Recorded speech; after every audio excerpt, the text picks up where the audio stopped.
सिन्धुभ्य एव च पतितानां पावनेभ्यो वैष्णवेभ्यो नमो नमः। जय श्री कृष्ण चैतन्य प्रभु नित्यानंद श्री अद्वैता गदाधरा श्रीवासादि गौर भक्त वृंद। हरे कृष्णा कृष्णा कृष्णा हरे हरे, हरे राम राम राम हरे हरे। ओम नमो भगवते वासुदेवाय। ओम नमो भगवते वासुदेवाय। वासुदेवाय। ओम नमो भगवते वासुदेवाय। ओम नमो भगवते वासुदेवाय। ओम नमो भगवते वासुदेवाय। नमो भगवते वासुदेवाय। వండర్ఫుల్. 9వ అధ్యాయంలో ఉన్నాం. ఇవాళ చెప్పుకోబోతున్నటువంటి శ్లోకం, దీని గురించి చదువుతున్న కొద్దీ ఆలోచిస్తున్న కొద్దీ చాలా ఉంది ఈ శ్లోకంలో అనే ఒక థాట్ నాకు ఈ వీక్ అంతా నడుస్తూ ఉంది. ఆ శ్లోకాన్ని మీద ఫోకస్ చేస్తున్నప్పుడు 9వ అధ్యాయంలో లాస్ట్ వీక్ మనం డిస్కస్ చేసుకున్నాం భగవంతుడి యొక్క ఐశ్వర్య జ్ఞానాన్ని, ఆయన ఎలా ఈ సృష్టి స్థితి లయానికి కారకుడు అవుతాడో, ఎలా ఈ ప్రపంచం అంతా తన యొక్క శక్తుల ద్వారా వ్యాపించి ఉంటాడు అనే విషయాన్ని. సిమిలారిటీస్ 7th చాప్టర్కి 9th చాప్టర్కి కనిపిస్తూ ఉంటాయి. కానీ మనం క్లోజ్గా అబ్జర్వ్ చేస్తే ఏదైనా ఒక ఆలోచన, సపోజ్ ఇప్పుడు ఈ గవర్నమెంట్ అంతా కంట్రోల్ చేసే ఒక అడ్మినిస్ట్రేషన్ ఉంటుంది అని 7th చాప్టర్లో చెప్తే కనుక 9th చాప్టర్లో ఏం చెప్తుందంటే ఎవరు ఎలా చేస్తారు, ప్రెసిడెంట్కి ఎలాంటి రూల్స్ ఉంటాయి, ఎవరు ప్రెసిడెంటు, ఎవరు డిఫరెంట్ డిపార్ట్మెంట్స్ మినిస్టర్స్, వాళ్ళ రూల్స్ ఎంతవరకు ఉంటాయి అని ఆ ఆలోచనని ఇంకా డీటెయిల్డ్గా, ఇంకా క్లియర్గా, ఇంకా ముందుకు తీసుకువెళ్తుంది 9th చాప్టర్. రెండు సేమ్గా ఉన్నట్టు మనం డీప్గా అబ్జర్వ్ చేయకపోతే రిపీటెడ్గా ఉన్నట్టుగా మనకు అనిపిస్తుంది, కానీ క్లియర్గా డిస్టింక్షన్ కనిపిస్తుంది అనమాట. మనం అబ్జర్వ్ చేసి భగవద్గీత చదివామంటే కనుక ప్రతి వర్డ్, ప్రతి శ్లోకం ఇంకా ఎక్కువగా మనకి అర్థం అవుతుంది భగవద్గీత చదువుతున్న కొద్దీ. అంటే ఏంటంటే అర్థము అది మనం జీర్ణించుకుంటున్నట్టు. స్టార్టింగ్ ఫస్ట్ టైం చదివినప్పుడు ఏంటి అంటే తెలుసు మనకి, బట్ మనకు గుర్తుండదు. అది మనం దాన్ని కంప్లీట్గా డైజెస్ట్ కూడా చేసుకోం, తెలుస్తుంది. ఆ తెలిసిన విషయం కూడా ఎక్కువ కాలం గుర్తుండదు మనకి. మెమరీ చాలా ఫీబుల్గా ఉంటుంది, మన మెమరీ మర్చిపోతాం. మనం బాగా దాని మీద ఫోకస్ పెట్టి, శ్రద్ధ పెట్టి, దాన్ని మళ్ళీ మళ్ళీ తలుచుకుంటూ అది మన హార్ట్కి వచ్చి టచ్ అవుతే గానీ ఆ విషయం మనకి గుర్తుండదు. లేకపోతే జనరల్గా విన్నాంలే. నేను అది ఎలా అబ్జర్వ్ చేశానంటే, నేను చాలా పాయింట్స్ చాలా క్లాసెస్లో చెప్పినప్పుడు చాలా మంది అవే పాయింట్స్ ఒక్కొక్కసారి డౌట్స్ ఎక్స్ప్రెస్ చేసినప్పుడు, లేకపోతే నేను ఇది మనం 2, 3, 4 క్లాసులు విన్నాం కదా, మర్చిపోయామేంటి అని. నాకు కూడా చాలాసార్లు ఇది మర్చిపోయామేంటి, మొన్నే కదా విన్నాము. సో మన మెమరీ చాలా ఫీబుల్గా ఉంటుందన్నమాట. మనం దానికి హార్ట్ పెట్టి మనం మననం చేసుకుంది మనకు అది గుర్తుండదు. అంటే విన్న విషయాన్ని మనం మళ్ళీ మననం చేసుకోవాలి. మననం చేసుకునే పద్ధతులు ఏంటంటే, మనం సెషన్ అయిపోయిన తర్వాత కూర్చుని రాసుకోవడం ఏం విన్నామని, లేకపోతే సెషన్ అయిపోయిన తర్వాత ఏదన్నా పని చేస్తున్నప్పుడు ఇవాళ ఏం విన్నాం, అసలు ఏం పాయింట్స్, లింక్ ఏంటి ఈ శ్లోకాకి ఆ శ్లోకాకి, అలాంటి ఎక్సర్సైజ్ మనం చేసామంటే మనకి బాగా గుర్తుంటుంది. అలాంటి ఎక్సర్సైజ్ స్టార్ట్ చేసిన తర్వాత నాకు శ్లోకాస్ లింక్స్ గుర్తుపెట్టుకోవడం అవి కొంచెం ప్రోగ్రెషన్ అయింది. ఇప్పటికి కూడా ఏమీ అంత గొప్పగా అవ్వలేదు, కానీ ఏ క్షణమైనా మర్చిపోవచ్చు. ఎందుకంటే ఇది మైండ్ అనేది భౌతికమైంది కాబట్టి మరుపు, గుర్తు అన్ని భగవంతుడి అనుగ్రహం వల్ల మనకి లభిస్తుంటాయి. అలా అని మనం ప్రయత్నం చేయకుండా ఉండకూడదు, ఎలాగో మర్చిపోతాం కదా అని ప్రయత్నం చేస్తూ ఉండాలి. విన్నదాన్ని మననం చేసుకోవడానికి ప్రయత్నం చేస్తూ ఉండాలి. మననం చేసుకుంటూ ఉంటే అది ఎప్పటికీ గుర్తుండిపోతూ ఉంటుంది. ఎప్పటికీ గుర్తుండిపోతే కానీ అవసరమైనప్పుడు మనకి అది అందుబాటులోకి వచ్చి మనం దాన్ని ఇంప్లిమెంట్ చేసేటట్టుగా ఉండదు. చాలా విషయాలు తెలిసి, చాలా అన్ని విని ఉంటాం, కానీ ఎవరికైనా చెప్పాలంటే తేలిగ్గా సలహాలు చెప్తాం. మనం పాటించడానికి వచ్చేటప్పటికి మన గొంతులో వెలక్కాయ పడింది అంటారు చూసారా, అట్లా కింద మీద పడిపోతూ ఉంటాం. చాలా మటుకు నీతులు, ధర్మాలు, ఫిలాసఫీ ఇవన్నీ మనం నలుగురితో మాట్లాడేటప్పుడు నాకు బాగా తెలుసు అని మాట్లాడడానికి ఒక్కొక్కసారి ఉపయోగిస్తూ ఉంటాం. లేకపోతే ఈజీగా ఈ ఫిలాసఫీని ఉపయోగించి ఎదుటి వాళ్ళ తప్పులు మనకి ఇప్పుడు ఈజీగా కనిపిస్తూ ఉంటాయి. ఎందుకంటే మనకు తెలిసింది కదా ఏది తప్పో ఏది రైటో. సో ఆ నాలెడ్జ్ని ఎలా ఉపయోగిస్తాం అంటే ఎదుటి వాళ్ళ మీద ఉపయోగిస్తాం, మన మీద ఉపయోగించాం. ఫస్ట్ ఎదుటి వాళ్ళ మీద ఉపయోగించేసి చుట్టుపక్కల ఉన్న అందరినీ జడ్జ్ చేసి పడేస్తాం అనమాట, టక్ టక్ టక్ టక్ టక్. సో వాటికి ఉపయోగపడుతుంది. మన మీద మనం ప్రయోగించుకునే స్టేజ్కి మనం వెళ్తూ మనం అవలంబిస్తూ వెళ్తుంటేనే ఈ జ్ఞానానికి నిజమైన మార్పు మనలో సెటిల్డ్నెస్ మనకి వస్తుంది అనమాట. సో అందుకని భగవద్గీత నాకు అంతా తెలుసు అనే స్థితి లేనే లేదు.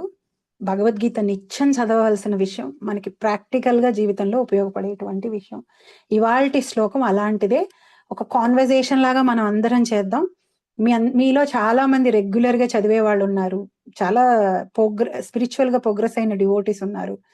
సో అందరూ please participate and we'll see how ఈ వర్స్ని మనం ఎలా గుర్తుపెట్టుకుంటామని. ఎంత ఎక్కువగా డిస్కషన్ చేస్తామో ఆ వర్స్ మీకు అంత బాగా గుర్తుండిపోతుంది. నన్ను ఎవరైనా ఒక వర్స్కి సంబంధించి ఏదైనా క్వశ్చన్ అడిగినా ఏదైనా చేసినా నేను గమనించింది ఏంటంటే నాకు అది బాగా గుర్తుంటుంది ఆ వర్స్.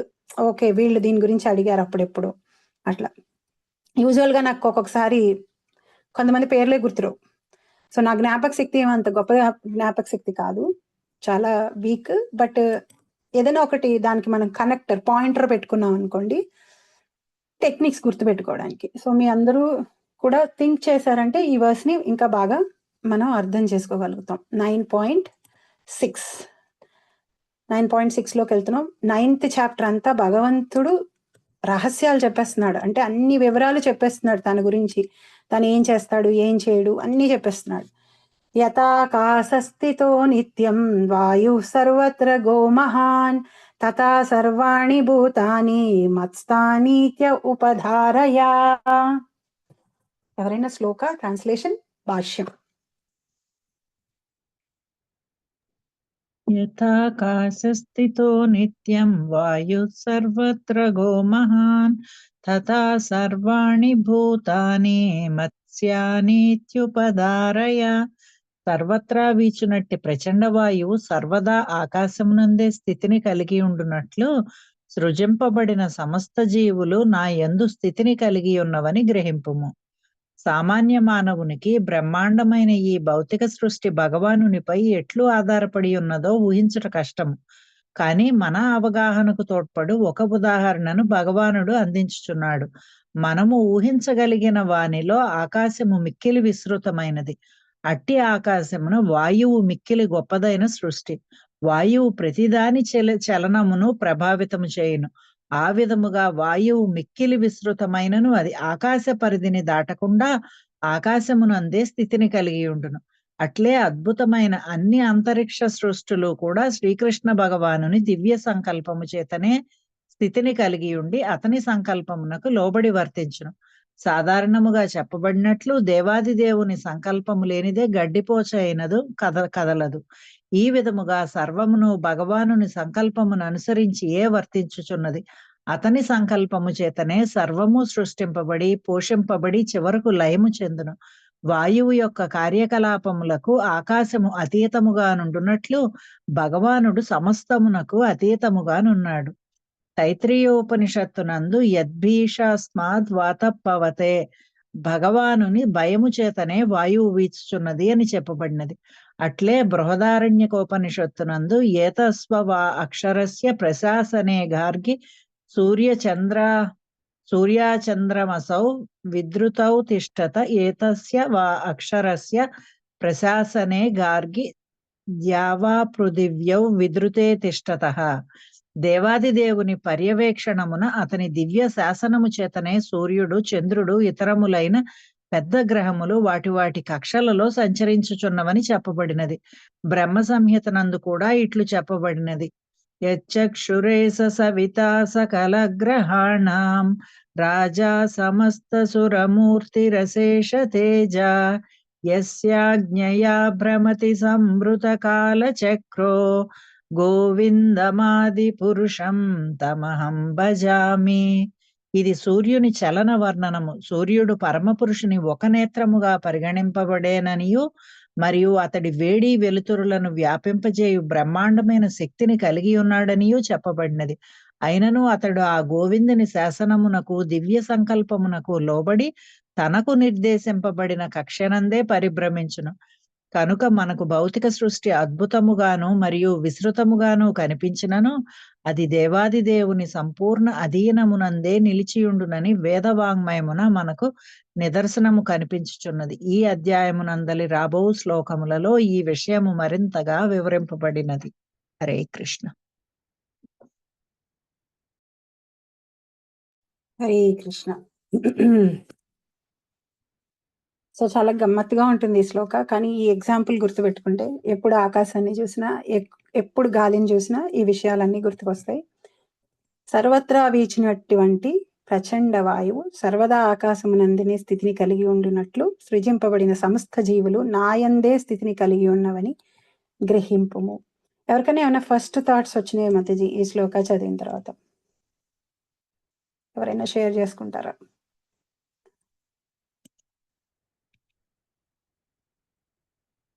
రైట్ రాంగ్ ఏమీ లేదు. రాంగ్ అయినా పర్వాలేదు, బాగా గుర్తుంటుంది మనం డిస్కస్ చేసుకునేటప్పుడు.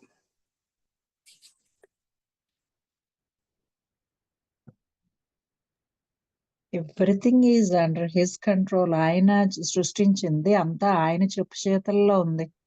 ఆయన ఆజ్ఞని దాటి అణువు కూడా దాటలేదు అనేది కదా మాతాజీ. సో ఏది అయితే కూడా అప్పుడు మనం ఎందుకు సఫర్ అవుతున్నాం? అంతా ఆయన ఆజ్ఞ వల్ల జరుగుతుంటే మరి ఏదైనా బ్యాడ్ జరిగినప్పుడు మనం ఎందుకు సఫర్ అవుతున్నాం? మన కర్మల కర్మల. వల్ల మాతాజీ. సో మన కర్మల వల్ల. సో బట్ ఆయన కంట్రోల్లోనే ఉంది కదా అంతా. ఆయన ఫ్రీ విల్ ఇచ్చాడు కదా మనకి. ఫ్రీ విల్ ఇచ్చింది మనం ఎలా పడితే అలా బతకమని కాదు కదా. అంటే ఫ్రీ విల్ కి అన్లిమిటెడ్ కంట్రోల్ లేదా? మళ్ళీ చెప్పండి అది. ఫ్రీ విల్ కి లిమిటేషన్స్ ఉన్నాయా? ఉన్నాయి మాతాజీ. లైక్ ధర్మపరంగా ఏది చేయాలి అనేది అది శాస్త్రానికి అనుగుణంగా మీరు చూస్ చేసుకుంటున్నారు కదా, నేను ధర్మాన్ని ఫాలో అవ్వాలి అని. చూస్ చేసుకోని వాళ్ళు సో ఫ్రీ విల్ కి లిమిటేషన్స్ ఉన్నాయా? అంటే భగవంతుడికి నేను శరణాగతి చేస్తే ఇంకా ఫ్రీ విల్ అనేది కూడా భగవంతుడి కంట్రోల్లోకి వెళ్ళిపోతుంది. కానీ శరణాగతి చెయ్యనంత వరకు ఏంటంటే నీకు స్టిల్ ఆప్షన్ ఉంది, నువ్వు ఎటు కావాలంటే అటే నువ్వు చూస్ చేసుకోకపోవడానికి. ఎప్పుడైతే శరణాగతి చేస్తావో ఇంకా ఆటోమేటిక్గా మిగిలిన అన్ని థింగ్స్ కూడా భగవంతుడి కరుణతోనే జరుగుతూ ఉంటాయి. ప్లస్ దేన్ని కూడా సుఖము, దుఃఖం, మంచి, చెడు ఇలాంటి ఇవేవి కూడా ఇంకేమి అవి చూడ్డానికి ఉన్నా కానీ అవి మనల్ని అంటకుండా ఉంటాయి ఎప్పుడైతే మనం భగవంతుడికి శరణాగతి చేస్తాం. వండర్ఫుల్. యాక్చువల్లీ మీరు అందరూ థాట్స్ కూడా ఎవరు కూడా అఫెండ్ అవ్వద్దు. అందరూ చాలా బ్రహ్మాండంగా ఆన్సర్స్ చెప్తున్నారు. నేను సమ్మరైజ్ చేసిన తర్వాత మీ థాట్స్ ఇంకా డీపెన్ అయ్యి విషయం అర్థమవుతుంది. సో నేను అడిగిన క్వశ్చన్ కి నాకు ఆన్సర్ రాలా. ఫ్రీ విల్ కి లిమిటేషన్స్ ఉన్నాయా? లేవేమో మాతాజీ. లేవేమో. ఓకే. అంటే సో అన్నిటికీ రెస్పాన్సిబుల్ భగవంతుడు అయినప్పుడు మనం ఎందుకు సఫర్ అవుతున్నాము అంటే దివ్యామాతాజీ కర్మ వలన అన్నారు.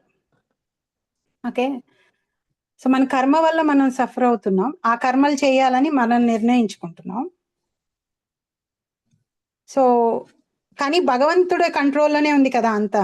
అలాంటప్పుడు మనం ఎందుకు దానికి రెస్పాన్సిబుల్ తీసుకుంటున్నాం? మనం ఎందుకు సఫర్ అవుతున్నాం? అంటే కోరిక మనది కాదు మాతాజీ. ఇప్పుడు ఆ తప్పు ఇప్పుడు కోరిక అంటే free will. Okay. That action చేయాలి అనేది మనది. సో అంటే ఫ్రీ విల్ కి నిజంగా అన్లిమిటెడ్ కాదు. ఫ్రీ విల్ కి కూడా లిమిటేషన్స్ ఉన్నాయి. ఉన్నాయి.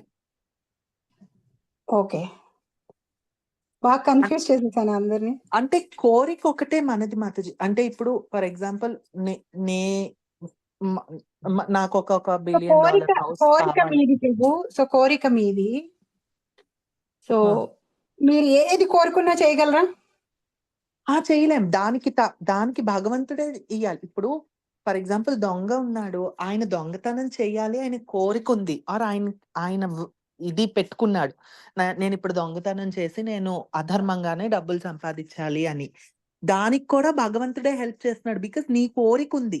You have that intention of so doing it. భగవంతుడు హెల్ప్ చేస్తున్నాడు కాబట్టి రెస్పాన్సిబిలిటీ భగవంతుడు తీసుకోవాలా? కాదు. నువ్వే అడిగావు కదా! మనం వచ్చిందే ఫ్రీ విల్ ఎలా వచ్చామో, నేను నీ కింద ఉండను. నువ్వు మాస్టరు, నేను సర్వెంట్ అట్లా ఉండము అని వచ్చేసినప్పుడు, ఆయన సరే నువ్వు ఫ్రీగా నీకు నచ్చింది చెయ్యి. ఇవి రూల్స్ అని చెప్పేసాడు అంతే. సో, రూల్స్ ప్రకారం మనం వెళ్తే ఏం పర్వాలేదు. వెళ్ళని పక్షంలో భగవంతుడు ఏమి ఆయన మీద ఏసుకోడు కదా! It is all our actions is కర్మ కదా! Yes. నేను కన్‌ఫ్యూజ్ చేశానేమో మాతాజీ. లేదు, ఎవరిని కన్ఫ్యూజ్ చేయలేదు. నేనే మిమ్మల్ని అందరినీ ఒక డెవిల్స్ అడ్వకేట్ లాగా అలా క్వశ్చన్స్ వేస్తున్నాను. మీ అందరి పాయింట్స్ కరెక్ట్. ఇంకొంచెం డీపర్ గా ఈ థాట్ ని అందరం తీసుకెళ్దాం. యథాకాశ స్థితో నిత్యం వాయు సర్వత్ర గోమహాన్. వాయువు ఆకాశంలో ఉంటుంది, ఆకాశంలో తిరుగుతూ ఉంటుంది. కానీ ఆకాశం పరిధిని దాటి వాయువు వెళ్ళలేదు. ఆకాశంలో వాయువుకి ఫ్రీ విల్ ఉంది, జీవుడికి ఫ్రీ విల్ ఉంది. కానీ భగవంతుడి కంట్రోల్ దాటి వెళ్ళలేడు.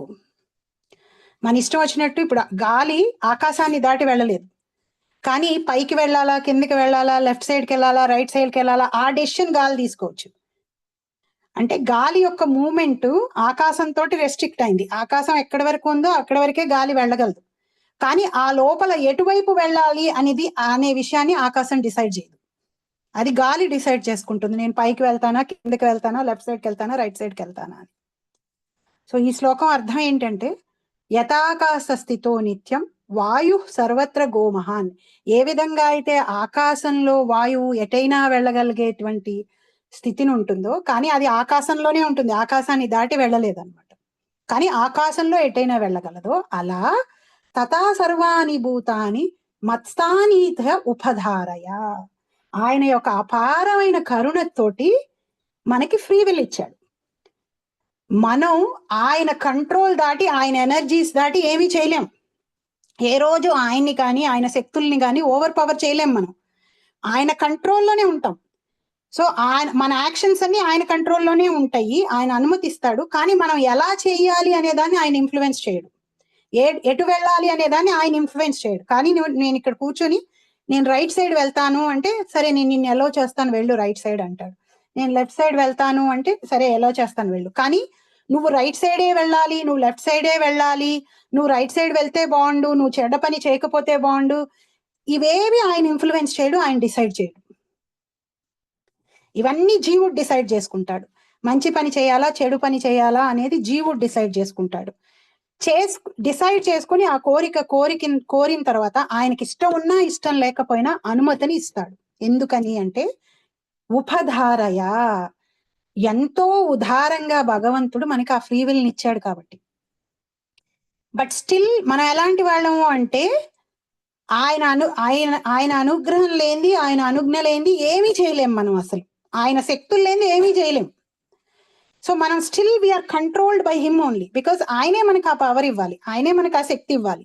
మనం చేయడానికైనా, తిన్నది అరిగించుకోవడానికైనా, ఊపిరి పీల్చుకోవడానికైనా, ఒక ఆలోచన చేయడానికైనా, మాస్టర్ ప్లాన్లు వేయడానికైనా, ఎవరినైనా నాశనం చేయడానికైనా, ఎవరినైనా ఏది చెయ్యాలన్నా ఆయన యొక్క అనుమతి, ఆయన యొక్క అనుగ్రహం మన మీద ఉండవలసిందే. కానీ మనం ఏం చెయ్యాలి అనే విషయాన్ని ఆయన డిసైడ్ చేయడు, అది మనమే డిసైడ్ చేసుకుంటాం. So going back, connecting all your points, Anitha Mataji చెప్పారు ఫ్రీ విల్ ఇచ్చాడు కదా. ఎస్, ఇచ్చాడు. ఫ్రీ విల్ ఇచ్చాడు కాబట్టే మనం ఇష్టం వచ్చినట్లు డిసైడ్ చేసుకుంటున్నాం.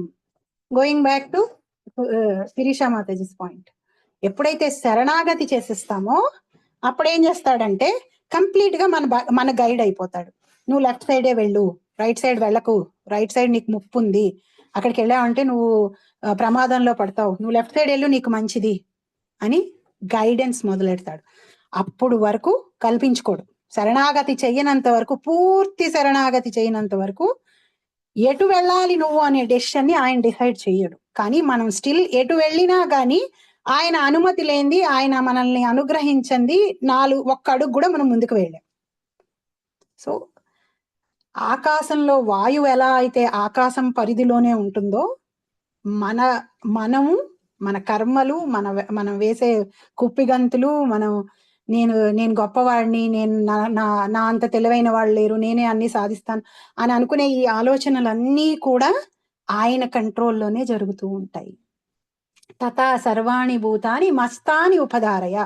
9.456 ఈ మస్తాని అనే మాటని మత్స్థాని, నా యందు ఉన్నారు, నన్ను దాటి వీళ్ళు ఏమీ చేయలేరు, వీళ్ళు లిమిటెడ్ అక్కడ. సో ఎవరైతే నేను భగవంతుడిని అవుతా, నేను భగవంతుడిని అయిపోతాను, మాయ అయిపోతే అని అనుకునే వాళ్ళు ఈ 3 శ్లోకాల్లో అబ్జర్వ్ చేస్తే తెలుస్తుంది, ఏ రోజు మనం ఆయన అవ్వలేం, ఆయన కంట్రోల్లోనే ఉంటాం మనం. 9.4లో మస్తాని, 9.5లో, 9.6లో. సో ఆయన ఇచ్చిన ప్లే గ్రౌండ్ లో మనం ఆడుతూ ఉంటాం. కానీ ఆ ప్లే గ్రౌండ్ లో ఎటువైపు వెళ్ళాలి, స్లైడ్ ఎక్కాలా, ఏం చేయాలా, రోలర్ కోస్టర్ ఎక్కాలా, అవి ఆయన డిసైడ్ చేయడు. ఆ ప్లే గ్రౌండ్ లోనే మనం ఆడుకోవాలి. అవన్నీ మిషన్లన్నీ ఆయనవే, అన్ని ఎనర్జీస్ అన్ని ఆయనవే. సో భగవంతుడి కంట్రోల్ కి మన కంట్రోల్ కి అది రిలేషన్ అన్నమాట. ఫ్రీ విల్ ఉంది, మనకి ఇచ్చాడు, కానీ అది ఆయన బౌండరీస్ దాటి వెళ్ళలేదు. మనం ఆయన అయిపోలేము, మనం మెటీరియల్ యూనివర్స్ ని దాటి మనంతటి మనం వెళ్ళిపోలేం ఆయన అనుగ్రహిస్తే. సో మన ఏరియా ఆఫ్ వర్క్ లిమిటెడ్ అన్నమాట. సో ఇప్పుడు చాలా మంది సో చాయిసెస్ ఎప్పుడూ మనకున్నాయి అన్నమాట. So destiny is not everything. మన కర్మ ఫలితాలతోటి మనకు ఒక జన్మ లభిస్తుంది. అది లభించిన తర్వాత మన పూర్వ జన్మ కర్మ ఫలితాలు మనల్ని మన డెస్టినీ మనం అనుభవించాల్సిన వైపుకి నడిపిస్తూ ఉంటాయి అన్నమాట. సపోజ్ ఈ రోజు నేను బాధను అనుభవించాలి. సో నా ఆలోచనలన్నీ కూడా ఎంత తెలివైన వాడినైనా, ఎన్ని తెలిసిన దాన్నైనా సరే, తెలిసి తప్పులు చేయడం, బాధపడడం, ఇవి జరుగుతూ ఉంటాయి అన్నమాట. మనం ఏమీ చేయకపోతే పూర్వజన్మ కర్మ ఫలితాలని అనుభవించటం కోసం ఏ శరీరాన్ని అయితే మనం తీసుకున్నామో ఆ శరీరాన్ని మన కర్మ ఫలితాలు నడిపిస్తూ ఉంటాయి మనం ఆ కర్మల్ని అనుభవించడానికి. బట్ అది అది డెస్టినీ సుప్రీం కాదు. ఎందుకని అంటే మనం కనుక భగవంతుడి శరణాగతి చేసి భగవంతుడికి జపం చేసుకుని చేస్తే మన దిశల్ని గతుల్ని మార్చగలిగే కంట్రోల్ ఆయనలో ఉంది. ఎందుకని still everything is under his control, అంతా ఆయన కంట్రోల్లోనే ఉంది కాబట్టి.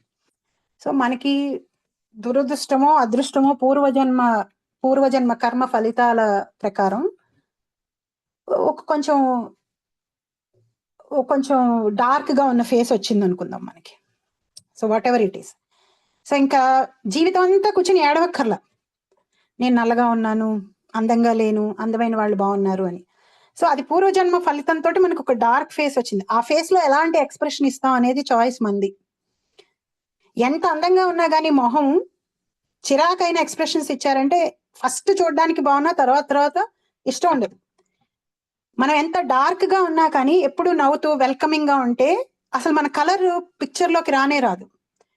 అంటే మన డెస్టినీ మనకు ఆ డార్క్ ఫేస్ ని ఇవ్వడం, దాన్ని ఎలా ఉపయోగించుకోవాలి అనేది మన చేతుల్లో ఉంటుంది లైఫ్ లో ఎప్పుడూ కూడా. ప్రతి దానికి మనకి చాయిస్ ఉంటుంది, ప్రతి సిచ్యువేషన్ లోనూ మనకి చాయిస్ ఉంటుంది. అంతా డెస్టినీ అని వదిలేయాల్సిన అవసరం లేదు. భగవంతుడు మన యాక్షన్స్ యొక్క స్కోప్ ని డిసైడ్ చేస్తాడు. నువ్వు పాయింట్ ఏ నుంచి పాయింట్ బి లోకి నువ్వు యాక్షన్స్ చేయొచ్చు అని. లోపల ఏం యాక్షన్స్ చేస్తాము అనేది మన మీదే ఆధారపడి ఉంటుంది. మనమే మన ఫ్యూచర్, మన డెస్టినీని డిజైన్ చేసుకోగలుగుతాం ఎప్పుడైతే అది మనం స్క్రిప్చర్స్ ని ఫాలో అయ్యి భగవంతుడి చెప్పిన ఇన్స్ట్రక్షన్స్ ని ఫాలో అవుతూ ఉంటామో మనం మార్చుకోగలుగుతాం. సో ఫ్రీ విల్ ని ఎప్పుడైతే మిస్యూజ్ చేసుకుంటామో, మిస్యూజ్ చేసుకోవడం అంటే ఏంటి, మర్చిపోతాం పూర్తిగా. ఆయన ప్లే గ్రౌండ్ లో మనం ఆడుకుంటున్నాం అనే విషయాన్ని మర్చిపోతాం. ఆయనే కంట్రోలరు, ఆయనే మెయింటైనరు, ఆయనే ప్రొపరేటరు, ఆయన అలో చేస్తుంటేనే మనం ఇవన్నీ చేస్తున్నాం అనే విషయాన్ని మర్చిపోతాం. ఆయన పెట్టిన రూల్స్ ని మర్చిపోతాం. ఆయన చేయమని చెప్పిన వాటిని మర్చిపోయి మన ఇష్టం వచ్చినట్లు మనం ప్రవర్తించడం మొదలు పెట్టేస్తాం. ఎప్పుడైతే మనం అలా ప్రవర్తించడం మొదలు పెడతామో మనం తీసుకున్న యాక్షన్స్ కి కాన్సిక్వెన్సెస్ మనమే భరించాలి. అది రూల్ సెట్ అయిపోయి ఉంది ఆల్రెడీ. ఇది మనం చాలా సార్లు అన్ని క్లాసెస్ లో చెప్పుకున్నాం. సో ఎప్పుడైతే మనం ఆ రూల్స్ ని బ్రేక్ చేసేస్తున్నామో, ఆ కాన్సిక్వెన్సెస్ ని ఎప్పుడైతే మనం మిస్యూజ్ చేసుకుంటున్నామో, అప్పుడు మనం వాటిని మనమే వాటి యొక్క రెస్పాన్సిబిలిటీ తీసుకోవాలి. చాలా సార్లు మనం ఏమంటాం, ఏదైనా లైఫ్ లో సక్సెస్ రాకపోతే, లేకపోతే ఏదైనా జరగకపోతే, వాళ్ళకంటే వాళ్ళు పుట్టినప్పటి నుంచి ఆ ఆస్తి పరులు, వాళ్ళకి బోల్డ్ అవకాశాలు ఉన్నాయి, వాళ్ళకి అన్ని బాగా జరుగుతున్నాయి కాబట్టి అంతా బాగుంది అని అనుకుంటాం. మనం ఎలా ఆలోచిస్తాం అంటే, ఆప్షన్స్ ఎక్కువ ఉండడం మంచిది, ఆప్షన్స్ ఎక్కువ ఉంటే లైఫ్ బాగుంటుంది అని మనం అనుకుంటాం. కానీ ఆప్షన్స్ ఎక్కువ ఉన్న కొద్దీ డెసిషన్ మేకింగ్ డిఫికల్ట్ అయిపోతుంది. ఆప్షన్స్ తక్కువ ఉండి, ఆప్షన్స్ ఎన్ని ఉన్నాయి అనేది కాదు మెయిన్ పాయింట్, ఎలాంటి డెసిషన్ తీసుకుంటున్నాం అనేది పాయింట్, ఏ ఆప్షన్ ని చూస్ చేసుకుంటున్నాం అనేది పాయింట్. ఆప్షన్స్ ఎక్కువ ఉన్న కొద్దీ డెసిషన్ మేకింగ్ డిఫికల్ట్ అయిపోతుంది, ఆప్షన్స్ తక్కువ ఉన్నప్పుడు డెసిషన్ మేకింగ్ ఈజీగా అయిపోతుంది. సో ఒక్కొక్కసారి లైఫ్ లో కొన్ని సిచ్యువేషన్స్ ను మనం డెస్టినీ మీద వదిలేసి ప్రయత్నాలు చేయడం మానేస్తాం. లేకపోతే నేను ఇలాగే పుట్టాను, నేను ఇలాగే ఉంటాను, నాకు ఇంతే కోపం, ఇంతే నాకు ఇలాగే మొండితనం అను, లేకపోతే ఏదో ఒక్కొక్క లక్షణం, లేకపోతే నేను ఇలా పొట్టిగా ఉన్నాను, పొడుగ్గా ఉన్నాను, లావుగా ఉన్నాను, సన్నగా ఉన్నాను, రకరకాల విషయాలకి మనం ఊరికే వరి అయిపోతూ ఉంటాం. లైఫ్ లో ఏ సిచ్యువేషన్ ని అయినా దాన్ని మనం ఎలా రిసీవ్ చేసుకుంటాం అనడానికి ఎప్పుడు మన దగ్గర ఆప్షన్స్ ఉంటాయి. ఎలా రిసీవ్ చేసుకొని ఎలా దాన్ని మనం డీల్ చేస్తాం, it is always in our hands. Destiny is not everything. So ఎందుకని మన కర్మలకి మనం రెస్పాన్సిబిలిటీ అంటే, భగవంతుడి అనుగ్రహం వల్ల, ఆజ్ఞ వల్ల, అనుమతి వల్ల మనం కర్మల్ని పూర్తి చేయగలుగుతున్నాం. కానీ ఏ కర్మ చేయాలి అనేది మనమే డిసైడ్ చేసుకుంటున్నాం కాబట్టి మనం రెస్పాన్సిబుల్ అవుతున్నాం. అదే భగవంతుడు ఎలా అయితే మనం చెడు కర్మ చేసినప్పుడు మనకి శిక్షణ ఇస్తున్నాడో, మనం మంచి కర్మ మనం మంచి కర్మ అనుకోగానే దాన్ని చేసేటట్టు చేస్తోంది కూడా ఆయనే, దానికి గుడ్ రిజల్ట్ కూడా ఆయనే ఇస్తున్నాడు. సో ఈ విధంగా ఆయన నిష్పక్షపాతి, ఏ విధంగాను ఏ విషయంతో అటాచ్ అవ్వడు. గాలితోటి ఆకాశం అటాచ్ అవ్వదు, పరిధిని నిర్ణయించి వదిలిపెట్టేస్తుంది. కానీ అది అటు ఇటు వెళ్తూ ఉంటే వరి అయిపోయి, లేదు నువ్వు ఇటెలకు అటెళ్ళకు అనే డెసిషన్స్ చేయదు. అదే విధంగా భగవంతుడు కూడా మనెవ్వరి వల్ల ఆయన ఇన్ఫ్లుయెన్స్ అయిపోడు, బాధపడిపోడు. చాలా మటుకు మనం అసలు ఆయన వద్దనే భావనలోనే ఉంటాం కాబట్టి. సో అంత వైరాగ్యంతో ఆయన ఉంటాడనమాట.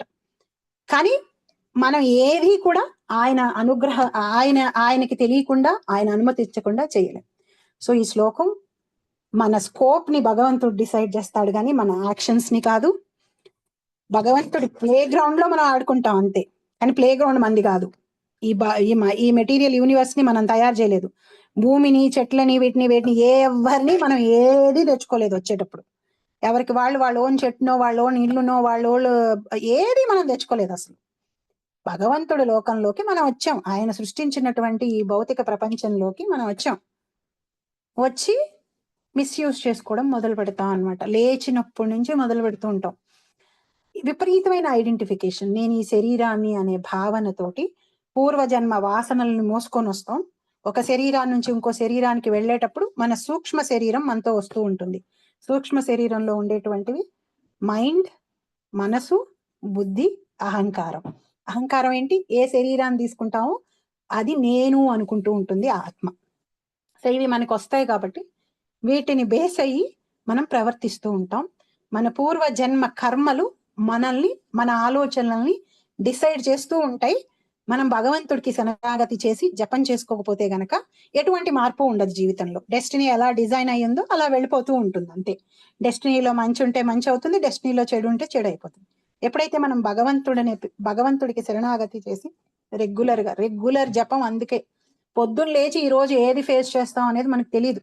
లైఫ్ లో లిటరల్ గా మనకు తెలియదు. చాలా మంది ఓవర్ అబ్సెస్డ్ గా, ఓవర్ ప్లానింగ్ గా మనం డిసైడ్ చేసేసుకున్నాం లైఫ్ ని ఎండ్ టు ఎండ్ అని అనుకుంటాం. ఇట్ ఈస్ సో, అదొక మిత్ అనమాట. ఎండ్ టు ఎండ్ మనం డిసైడ్ చేసుకున్నాం అనేది ఒక మిత్. అది already pre decided by our కర్మ, ప్రీ డిసైడెడ్ అయి ఉంది. అది మనం జస్ట్ ఆ విధంగానే మనకి ఆలోచనలు వచ్చి మనం అలా అనుకునేటట్టుగా మన కర్మ మనల్ని ఫీల్ అయ్యేటట్టు చేస్తోంది. మనం సో మార్నింగ్ లేచి మనం భగవంతుడికి ధ్యానం చేసేది, జపం చేసుకునేది ఎందుకు అంటే, ఆయన ఇంటర్ఫియరెన్స్ మన లైఫ్ లో వచ్చి మనకి హెల్ప్ చేసి మనం చెడు మార్గంలోకి వెళ్ళి చెడు కర్మల్ని పెంచుకుంటూ వెళ్ళిపోకుండా మన జీవితాన్ని మనం మేలు చేసుకోవటం కోసం.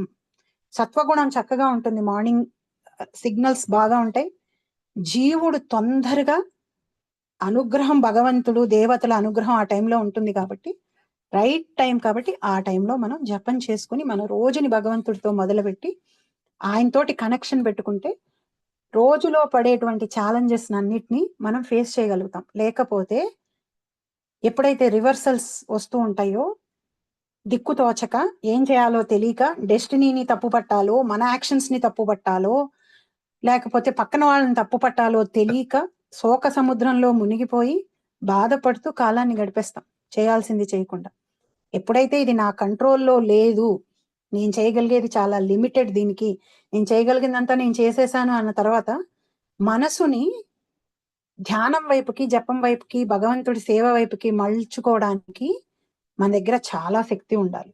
లేని పక్షంలో ఈ భౌతిక ప్రపంచం, ఈ విషయాలు ఎలా ఉంటాయి అంటే మాటి మాటికి మనల్ని లాగేస్తూ ఉంటాయి. సో లైఫ్ లో ఏ రోజైనా చాలా భయంకరమైన తిరిగి తీర్చలేని దుఃఖం వచ్చినప్పటికీ కూడా మనం అర్థం చేసుకోవాల్సింది ఏంటి అంటే, ఇది భగవంతుడి ప్లాను, ఇది భగవంతుడి అనుగ్రహం, ఇది ఇలా జరుగుతుంది. సో నేను ఆయనని శరణాగతి చేసి ఆయన ఏదన్నా మార్చగలిగితే ఇది ఇప్పుడు ఆయనే మార్చాలి, నా చేతిలో ఉన్నదంతా నేను చేసేసాను అని, ఇది ఆయన ప్లాను, దీనికి ఒక పర్పస్ ఉంది నా జీవితానికి, ఈ విషయాన్ని నా లైఫ్ లో నాకు ఆయన తీసుకొచ్చి ఇవ్వడానికి ఒక పర్పస్, ఒక ప్లాను ఆయనకు ఉంది అనే విషయాన్ని మనం అర్థం చేసుకొని యాక్సెప్ట్ చేసి ఆయనకి శరణాగతి చేసి జపం చేసుకుంటే థింగ్స్ మారుతాయి. అంటే ఈ ప్రపంచంలోనే కాదు, ఇలాంటి కొన్ని లక్షల వేల విశ్వాలలో భగవంతుడు కంట్రోల్ చేయలేదంటూ ఏమీ లేదు. అసలు కంట్రోల్ చేయలేదంటూ ఏమీ లేకపోయినా కొన్ని మనం అనుకున్నట్టు జరగట్లేదు అంటే అది భగవంతుడి అనుగ్రహం అంతే. అది అలా జరగాలి, అది ఆయన ప్లాన్, దానికి ఒక పర్పస్ ఉంది. ఆ పర్పస్ ఆయనకి కాదు, మనని ఏదో దాని నుంచి ఆయన నేర్చుకోమని అడుగుతున్నాడు. నేర్చుకోవడం కోసం మనకి ఆ జీవితంలో అలాంటి సంఘటనని, అలాంటి విషయాన్ని మనకి తీసుకొచ్చి భగవంతుడు ఇచ్చాడు. ఆయనే ఇప్పుడు మనకి ఆ శక్తిని ఇవ్వాలి, ఆ సిచ్యువేషన్ ని డీల్ చేసే శక్తిని ఆయనే ఇవ్వాలి మనకి. వేరే ఏది చేసినా ఎక్కడి నుంచి మనకి ఆ శక్తి రాదు. ఎక్స్టర్నల్ గా ఉండే ఎటువంటి సోర్సెస్ నుంచి కాసేపు కొన్ని రోజుల పాటు మనకి ఊరటనిప్పిస్తారు. మనకి దురదృష్టవశాత్తు భక్తులతోటి సాంగత్యం లేకపోతే, మెటీరియల్ పీపుల్ తోటి కనుక మనకి సాంగత్యం ఉంటే బయటికి మంచిగా చెప్పినా కానీ లోపల అందులో కొంతమంది నిజంగా బాధపడే వాళ్ళు ఉంటారు, మనకి కష్టం వచ్చిందని. కొంతమంది మంచిదైంది, వీళ్ళకి కష్టం వచ్చింది, బాగా గర్వంగా ఉన్నారు వీళ్ళకి మంచిగా జరిగిందని అనుకునే వాళ్ళు ఉంటారు. కానీ ఇలా అనుకోటాలు తప్పితే లిటరల్ గా ఆ సిచ్యువేషన్ ని మార్చగలిగే శక్తి చాలా మందిలో ఉండదు. కొన్నిసార్లు మన జీవితంలో అలాంటి గడ్డు సమస్యలు వస్తూ ఉంటాయి, దిక్కుతోచని సమస్యలు. గజేంద్రుడికి వచ్చినట్టు ఏం చేయాలో, ఎటు వెళ్ళాలో, ఏం చేయాలో. గజేంద్రుడు పోరాడి చివరాఖరికి ఏమన్నాడు, నువ్వే దిక్కు, నువ్వే దిక్కు, ఇంకెవ్వరు దిక్కు లేరు నాకు, నువ్వు తప్పితే. సో అదేదో మనం ముందు చేసేసి ఆయనకి శరణాగతి చేసేస్తే మనం వరి అవ్వాల్సిన అవసరం ఏమీ లేదు. డెస్టినీయే ఎవ్రీథింగ్ అని చెప్పి మనం మార్చుకోకుండా ఉండవలసిన అవసరం కూడా లేదు. ప్రతిదాన్ని మనం మార్చుకోవచ్చు. భక్తుల సాంగత్యంతో, భగవంతుడి నామ జపంతో అన్నిటినీ మనం మార్చుకోగలం. సో ఇక్కడ భగవంతుడు ఇదే శ్లోకాన్ని ముందు 7th చాప్టర్ లో కూడా చెప్పాడు. ఎవరు కంట్రోల్ చేస్తారంటే ఆయనే కంట్రోల్ చేస్తాడు, ఆయన కంట్రోల్లోనే ఉంటుంది. మత్స్థాని 9.456 లో నా యందు జీవులున్నారు అనే మాటకు అర్థం ఏంటి అంటే, నన్ను దాటి వాళ్ళు ఏవీ చెయ్యలేరు, నా ఎనర్జీస్ ని దాటి, నా యొక్క శక్తిని దాటి, నేను వాళ్ళకి ఇచ్చినటువంటి ఈ భౌతికమైన ప్రపంచాన్ని దాటి వాళ్ళు ఏమీ చెయ్యలేరు. వాళ్ళు నా యందు ఉన్నారంటే నేను లేనిది అసలు వాళ్ళు ఏం చేయలేరు, నేను ఉండబట్టి వాళ్ళు ఏదన్నా చేయగలుగుతారు. అట్లాంటి ఎగ్జిస్టెన్స్ మంది. ఆయన లేని మనం ఏం చేయలేము అసలు. సో ఆయన్ని కన్వీనియంట్ గా మర్చిపోతూ ఉంటాం. మనం గుర్తుపెట్టుకోవాలి ఈ శ్లోకం, ఈ వర్డ్ అంటే ఆయన లేని మనం కనీసం ఒక ఊపిరి పీల్చి, ఒక్కొక్కసారి ఊపిరి పీల్చి వదిలే లోపల ప్రాణం పోవచ్చు, చెప్పలేం. సో ప్రతిదీ ఆయన యొక్క అనుగ్రహం.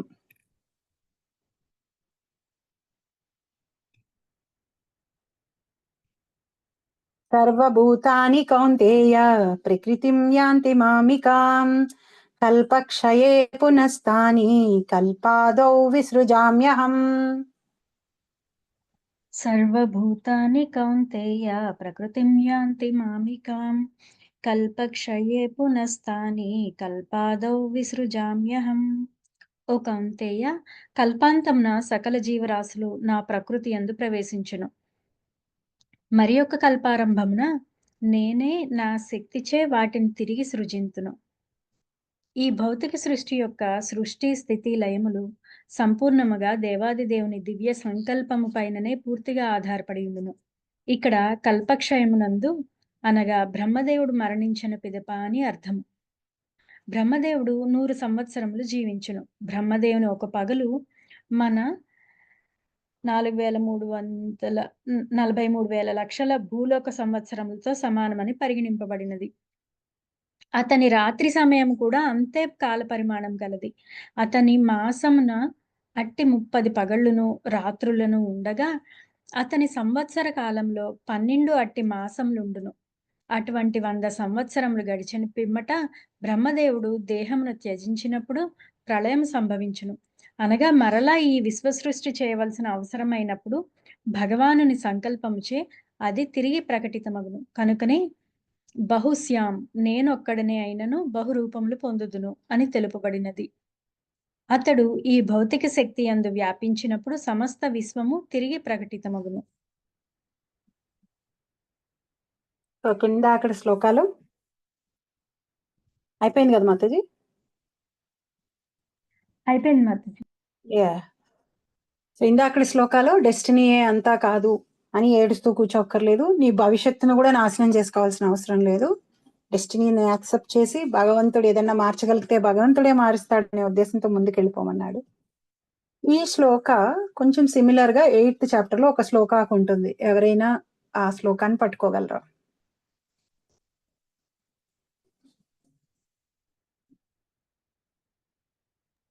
ఏం చెప్పారు ఇట్లాంటి మాతాజీ? ఈ శ్లోక 8th చాప్టర్ లో ఒక శ్లోకాకి సిమిలర్ గా ఉంటుంది. సో ఈ 2 శ్లోకాల్లో సిమిలారిటీని పట్టుకుంటే డిఫరెన్స్ ఏంటో పట్టుకోవచ్చు మనం.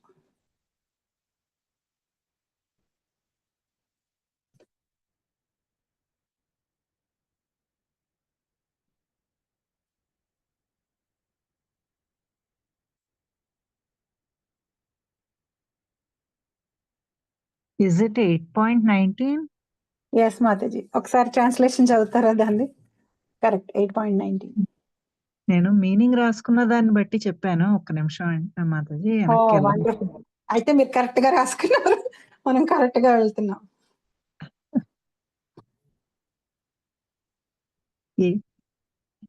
Sorry Mataji, I'm taking time. No problem.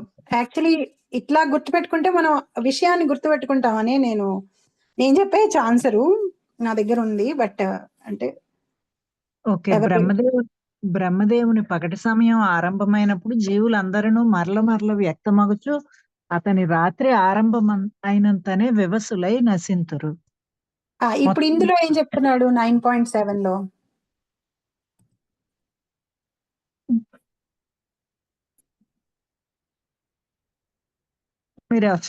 మీరు ఎవరినో చెప్పండి, నేను మళ్ళీ అటు ఇటు. Okay, okay. కల్పారంభమున కల్పక్షయంలో వాళ్ళందరూ నాలోకి వచ్చేస్తారు. జీవులందరూ కల్పారంభమున మళ్ళీ ఆయన సృజిస్తారు వాళ్ళందరినీ. సో డిఫరెన్స్ ఏంటి మాతాజీ 2 శ్లోకాల్లో?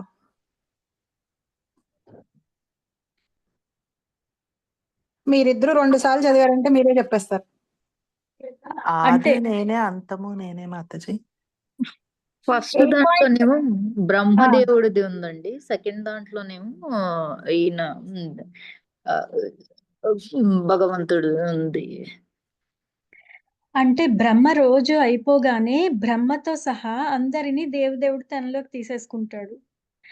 మళ్ళీ నెక్స్ట్ బ్రహ్మతో పాటు అందరినీ బయటికి సృజిస్తూ ఉంటారు. ఆ పాయింట్ ని 8.19 లో చెప్పలేదు. నేను చేస్తాననే విషయాన్ని చెప్పలేదు ఆయన. అక్కడ కేవలం ఏం చెప్పాడంటే బ్రహ్మదేవుడు రోజు మొదలయ్యి బ్రహ్మదేవుడు రోజు మొదలైనప్పుడు సృష్టి జరుగుతుంది, బ్రహ్మదేవుడు రాత్రికి సృష్టి లయం అవుతుంది అనే చెప్పాడు. ఎవరు చేస్తారు అది అనే విషయాన్ని చెప్పలేదు. ఎక్కడికి వెళ్తారు వాళ్ళు అనేది కూడా చెప్పలేదు.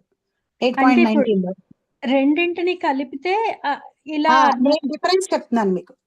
ఓకే 8.19 కి 9.7 కి డిఫరెన్స్ చెప్తున్నాను. రెండు సిమిలర్ గా ఉన్నట్టుగా అనిపిస్తాయి. నేను డిఫరెన్స్ చెప్తున్నాను. నేను క్లాస్ స్టార్టింగ్ లో చెప్పిన థాట్ శ్లోకాస్ సిమిలర్ గా ఉన్నట్టు అనిపిస్తాయి, బట్ భగవంతుడు మన ఆలోచనని ముందుకు తీసుకెళ్తాడు, సేమ్ కాదు అనే పాయింట్ కి.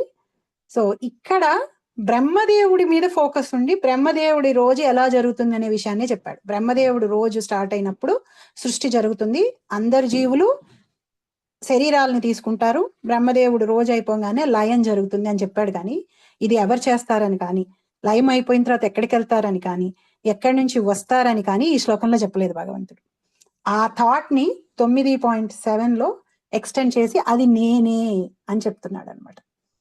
సో ఇప్పుడు మీరు 9.7 ఇప్పుడు చూసారంటే ఆ థాట్ ఇంకొంచెం క్లారిటీగా అవుతుంది అనమాట. సర్వభూతాని కౌంతేయ, ప్రతి ఒక్కళ్ళు, ఏ చీమ పుట్ట పాము పురుగు అందరూ సర్వభూతాని, ఎవరైతే శరీరానికి సర్వభూతాని కౌంతేయ ప్రకృతిం యాంతి మామికాం కల్పక్షయే పునస్తాని కల్పాదౌ విసృజామి అహం, నేను చేస్తాను అంటే బ్రహ్మదేవుడు కూడా సెకండరీ క్రియేటరే. ఆయనకి అన్ని భగవంతుడు ఇచ్చి క్రియేషన్ చేయమంటాడు. సో వీళ్ళందరూ లయం అయిపోయిన తర్వాత ఆయనలోకి వెళ్తారు, ఆయనలో ఉంటారు, ప్రకృతి కూడా ఆయన శక్తే అక్కడే ఉంటుంది, మళ్ళీ అందరూ బ్రహ్మదేవుడు రోజు స్టార్ట్ అయిన తర్వాత వస్తాడు. So man behind all these ఎవరు అనేది భగవంతుడు చెప్తున్నాడు అనమాట. సో ఆ డిఫరెన్స్ 8.19 కి 9.7 కి అది జనరల్ గా లైట్ గా పైన చదివామంటే ఆల్రెడీ చెప్పేశారు కదా, అక్కడ మళ్ళీ రిపీట్ చేస్తున్నాడు ఏంటి అనిపిస్తుంది. సాంస్క్రిట్ శ్లోకాలని చూస్తే అక్కడెక్కడా కూడా మామ్ అనే మాట ఆయన వాడడు, కేవలం బ్రహ్మదేవుడి పాయింట్ ఆఫ్ వ్యూ లో మాట్లాడతాడు. భూతగ్రామ సయేవాయం భూత్వా భూత్వా ప్రళీయతే రాత్రాగమే వసఃపాత ప్రభవతే అహరాగమే. అందరూ వస్తారు వెళ్తారు బ్రహ్మదేవుడి రోజులో. ఈ రెండింటికి కనెక్షన్ డిఫరెన్స్ అది అన్నమాట, క్రియేషన్ ఎలా జరుగుతుంది అని. సర్వభూతాని కౌంతేయ అందరూ ప్రకృతిం యాంతి మామికం, ఈ ప్రకృతిం యాంతి, ఈ ప్రకృతిలోకి ఎంటర్ అవుతారు వాళ్ళు. మహావిష్ణువులో ఉంటారు, మహావిష్ణువులో ఆత్మలన్నీ ఉంటాయి. మనం భాగవతం క్లాస్ లో చెప్పుకున్నాం లాస్ట్ టైము. ఆధ్యాత్మిక ఆకాశంలో కొంత పోర్షనే చీకటిగా ఉంటుంది, అది మహత్తత్వం, ప్రకృతి ఉంటుంది, దాంట్లో త్రిగుణాలు ఉంటాయి అందులో. సో ఈ రెండు కలిసి మనం అందులోకి వెళ్ళి శరీరాలని తీసుకొని మొదలెడతాం. మనం సెకండ్ చాప్టర్ లో ఆర్ ఫస్ట్ చాప్టర్ లోనో భాగవతంలో చదివాం ఆల్రెడీ. ఎలా మనం ఫస్ట్ ఎంటర్ అవ్వగానే ఫస్ట్ అహంకారం పుడుతుంది మనకి. ఏ శరీరాన్ని అయితే మనం ఎంటర్ అయ్యి తీసుకుంటామో అది నేను అనే భావన ఆత్మకు వచ్చేస్తుంది, ఆత్మ మర్చిపోతుంది, తన ఆధ్యాత్మిక జీవి అనే విషయాన్ని మర్చిపోతుంది అనమాట. సో అహంకారం మొదలవుతుంది ఫస్ట్.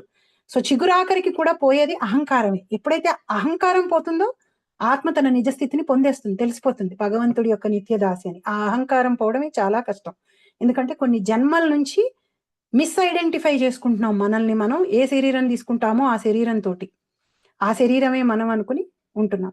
సో ప్రకృతిం యాంతి మామికాం, ప్రకృతిం యాంతి, ప్రకృతిలోకి వస్తారు వీళ్ళు. కల్పక్షయే, కల్పం ఎండ్ అయిపోయేటప్పుడు పునస్తాని కల్పాదౌ వృజామ్యహం, మళ్ళీ నాలోకి వచ్చేసి మళ్ళీ కల్పం బిగినింగ్ లో, బ్రహ్మదేవుడు రోజు బిగినింగ్ లో వీళ్ళందరూ మళ్ళీ బయటకు వస్తారు. ఇది ఇలా సైకిల్ రొటేట్ అవుతూ ఉంటుంది. జన్మ మరణ చక్రం అని మనం టెక్నికల్ టర్మ్స్ యూస్ చేస్తాం కదా, జన్మ మరణ చక్రం అంటే ఇదే చక్రం, ఇది ఇలా రొటేట్ అవుతూ ఉంటుంది. యాక్చువల్లీ దీని పేరే సంసారం. మనం పెళ్లి చేసుకుని చేసే దాన్ని జనరల్ గా సంసారం అంటాం, కానీ ఇది సంసారం, పెద్ద పిక్చర్ దీనికి. ఒక జీవితం సంసారం కాదు, కొన్ని జీవుడి యొక్క గమనం సంసారం. ఒక శరీరం తర్వాత ఇంకో శరీరం, ఒక శరీరం తర్వాత ఇంకో శరీరం తీసుకొని జీవుడు తిరగడం,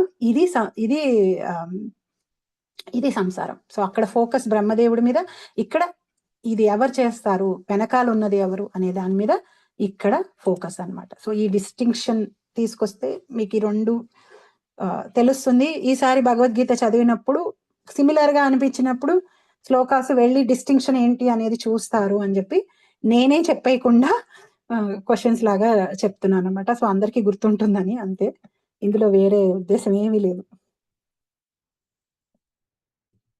బట్ మీ అందరూ ఎంత వండర్ఫుల్ గా ఆన్సర్ చేస్తున్నారంటే, సో అన్ని తెలుసు యాక్చువల్లీ. సో నేను జస్ట్ ఏదో మీ అందరికి కొంచెం హెల్ప్ చేయడం అంటే. ప్రకృతిం స్వామవస్థాభ్య విసృజ్యామి పునః పునః భూతా గ్రామం ఇమం కృష్ణం అవసం ప్రకృతే వసాత్.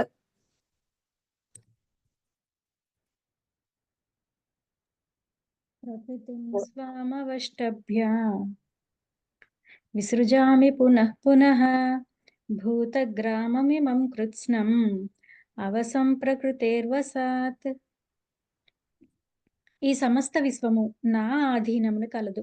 అది నా సంకల్పము చేతనే అప్రయత్నంగా మరల మరలా సృష్టించబడుచు నా సంకల్పము చేతనే అంత్యమున లయమునందుచుండును. భౌతిక జగత్తు దేవాది దేవుని న్యూన శక్తి యొక్క వ్యక్తీకరణము. ఇదివరకే ఇది ఎన్నోసార్లు వివరింపబడినది. సృష్టి సమయమున భౌతిక శక్తి మహత్తత్వముగా రూపొందును. భగవానుడు తన మొదటి పురుషావతారమైన మహావిష్ణువుగా దాని యందు ప్రవేశించును.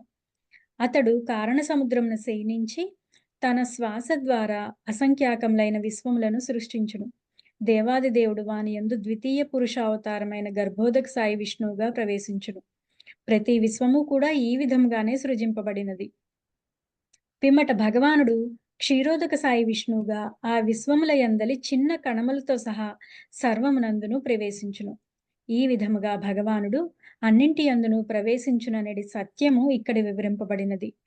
ఇక జీవులకు సంబంధించినంత వరకు వారందరూ భౌతిక ప్రకృతి గర్భం నందుంచబడగా వారు వారి వారి పూర్వకర్మ ఫలములను అనుసరించి వివిధ స్థితులను పొందుదురు. అట్లు భౌతిక జగత్తు యొక్క కార్యకలాపములు ప్రారంభమగును. సృష్టి ఆరంభమైన క్షణం నుండియే వివిధ జీవుల కార్యకలాపములు కూడా ఆరంభమగును. అనగా ఇది పరిణామ ప్రక్రియను అనుసరించి జరుగుటలేదు. జగత్తు సృష్టితో పాటు వివిధ జీవరాశులు కూడా సృష్టింపబడినవి. అనగా మానవులు, జంతువులు, మృగములు, పక్షులు మున్నగునవి ఏకకాలమున సృష్టింపబడినవి. ఎందుకనగా గడిచిన ప్రళయ సమయమున జీవులు ఏ కోరికలను కలిగి ఉందరో దానిని అనుసరించి వారు తిరిగి సృష్టింపబడుదురు. ఈ విధానమున జీవులు చేయవలసిందేదీనూ లేదని అవసం అను పదము ద్వారా స్పష్టముగా సూచింపబడినది. అనగా గడిచిన కల్పమునందలి గడిచిన జన్మ స్వభావముననుసరించి జీవుడు తిరిగి సృష్టింపబడును. ఇది అంతయు భగవత్ సంకల్పమును అనుసరించియే జరుగుచుండును. ఇదియే దేవాది దేవుని దివ్యమైన అచింత్య శక్తి. ఈ విధముగా వివిధ జీవరాశులను సృష్టించిన పిదప వాటితో అతడు ఎట్టి సంబంధమును కలిగి ఉండడు. వివిధ జీవుల కోరికలను నెరవేర్చుట కొరకే జగత్తు సృష్టింపబడుచున్నందున భగవానుడు దానితో ఎట్టి సంబంధమును పెట్టుకొనడు.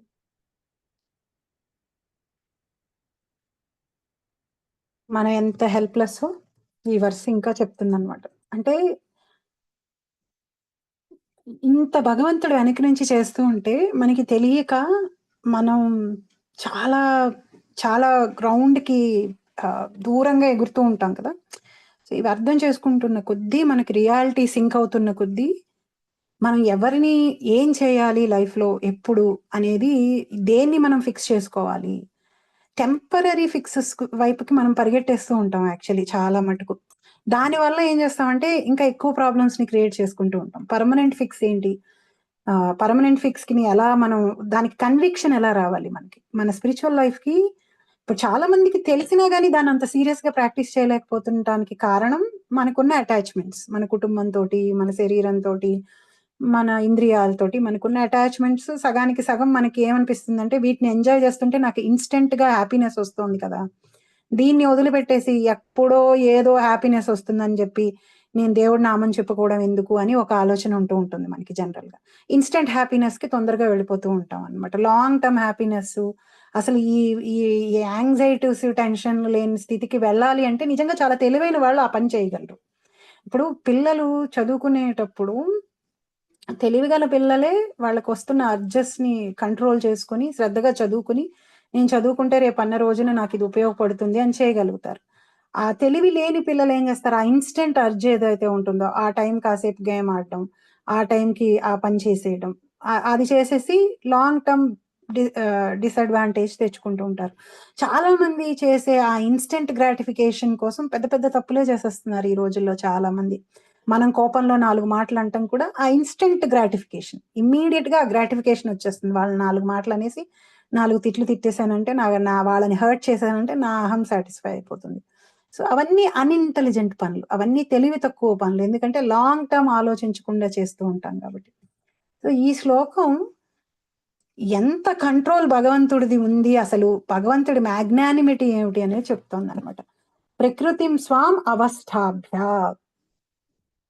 అవస్థాభ్య నాలోకి వచ్చేస్తారు. ప్రకృతిం స్వాం అవస్థాభ్య, ఎవరు వస్తారు నాలోకి, ఎవరెవరు వచ్చేస్తున్నారు? విసృజామి పునః, అందరూ ఈ సృష్టి తయారు చేయడానికి ఉపయోగపడినటువంటి గుణాలు, శక్తులు, జీవులు అందరూ నాలోకి వచ్చేస్తారు. ఎప్పుడైతే లయం అయిపోతుందో, ఎప్పుడైతే ఈ యూనివర్స్ మునిగిపోతుందో అందరూ నాలోకి తిరిగి వచ్చేస్తారు. ఎక్కడ చదివామబ్బా? ఓకే, అందరూ నాలోకి తిరిగి వచ్చేస్తారు. ప్రకృతిం స్వాం అవస్థాభ్య విసృజామి పునః, నేను మళ్ళీ వాళ్ళని సృష్టిస్తూ ఉంటాను.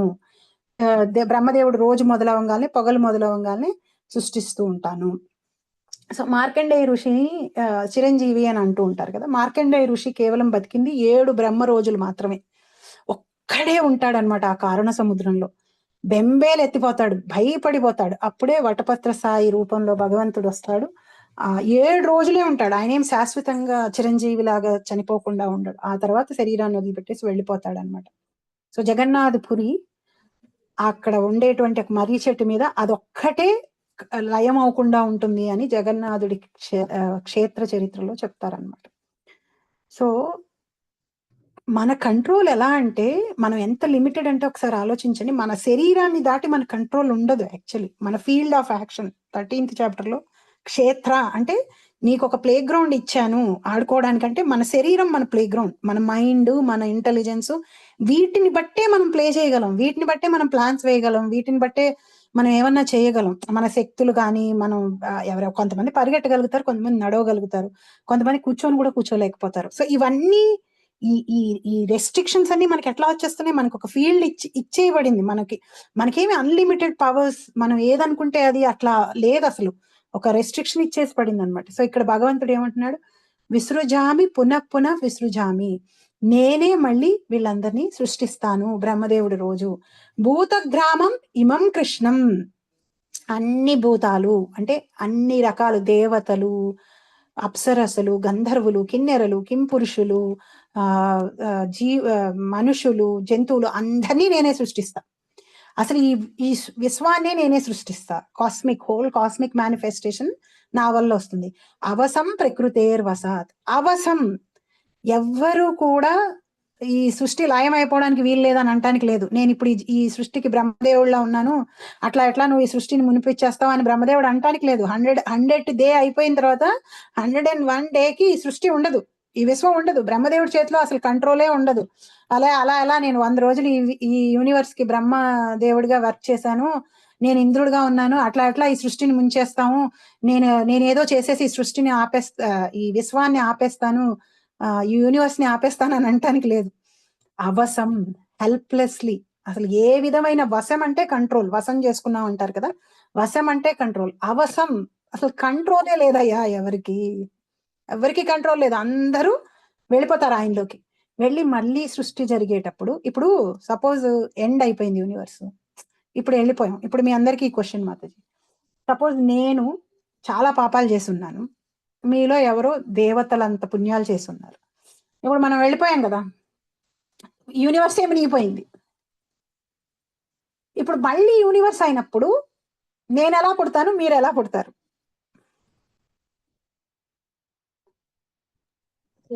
అప్పుడే గో హెడ్ మాతాజీ, చెప్పండి.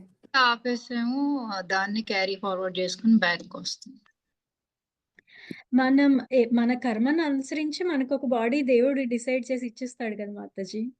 మరి యూనివర్స్ మునిగిపోయింది కదా, ఇప్పుడు యూనివర్స్ మునిగిపోయినా మన పాప చిట్టాలన్నీ ఆయన దగ్గర ఉంటాయి, మన ఖాతాలన్నీ ఆయన దగ్గర ఉంటాయి కదా. అంటే మనం యూనివర్స్ మునిగిపోయినా మనం గనక పాపాత్ములు అయితే దాని నుంచి తప్పించుకోలేం, అంతే అంటారా? అంతే మాతాజీ. ఈ పూర్తిగా కారణ సముద్రాన్ని దాటేంత వరకు, కారణ సముద్రంలో మహావిష్ణువు ఉంటాడు. మహావిష్ణువులో జీవులందరూ వెళ్ళి ఉంటారు. గుణాలు, ప్రకృతి, మనం శరీరాలకు కావాల్సినవన్నీ కూడా కారణ సముద్రంలో భగవంతుడి దగ్గర ఉంటాయి.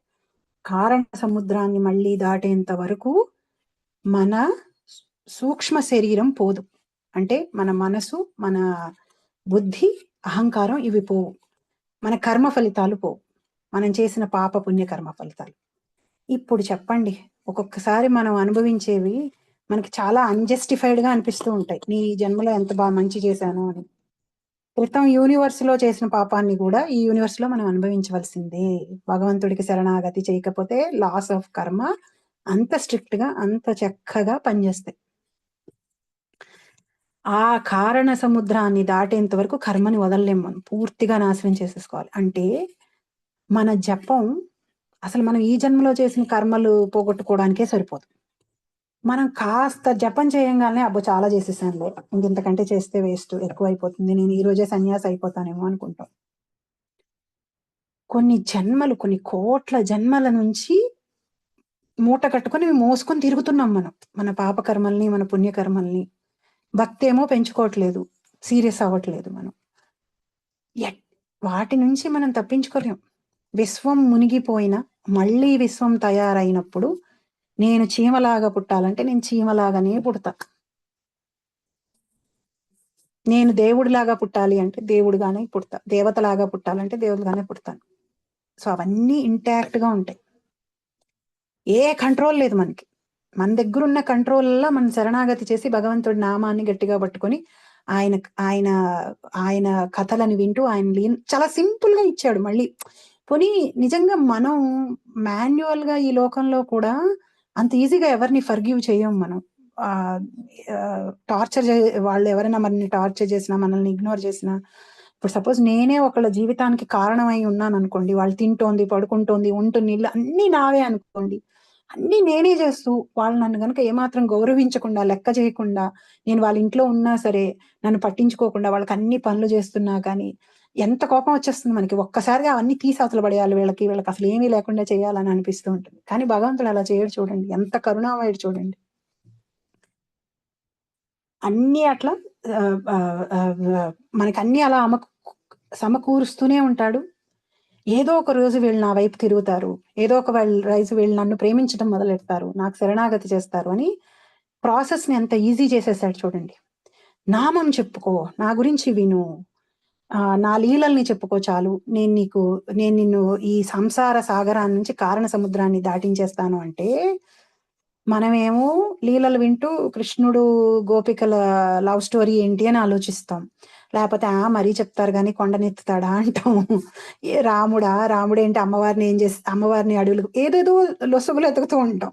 భగవంతుడు మనకిచ్చిన ఆ మార్గాన్ని కంప్లీట్ గా యూజ్ చేసుకుని దాని నుంచి బెనిఫిట్స్ తెచ్చుకోకుండా దాంట్లో తప్పులు ఎతుకుతూ ఉంటాం చూసారా, శ్రద్ధ లేకుండా అట్లా.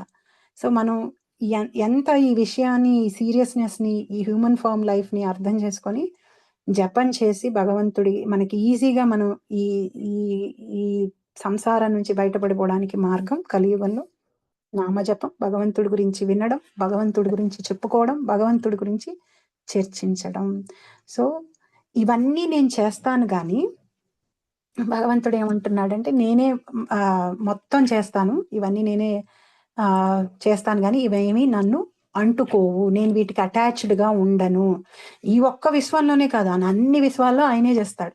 సో కేవలం మెయింటెనెన్స్ ఒక్కటే నేను చేయటం లేదు, లయం కూడా నేనే చేస్తున్నాను, సృష్టి కూడా నేనే చేస్తున్నాను.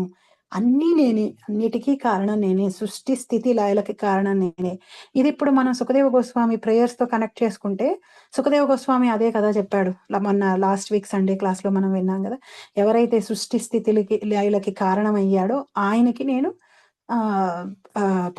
ఏమంటాడు, నమస్తే, నేను ఆయనకి పాదాలకి నేను సర్వమంగళకారకుడైనటువంటి ఆ కృష్ణుడికి నేను నమస్కారం చేస్తున్నాను అని చెప్పి సుఖదేవ గోస్వామి అంటాడు.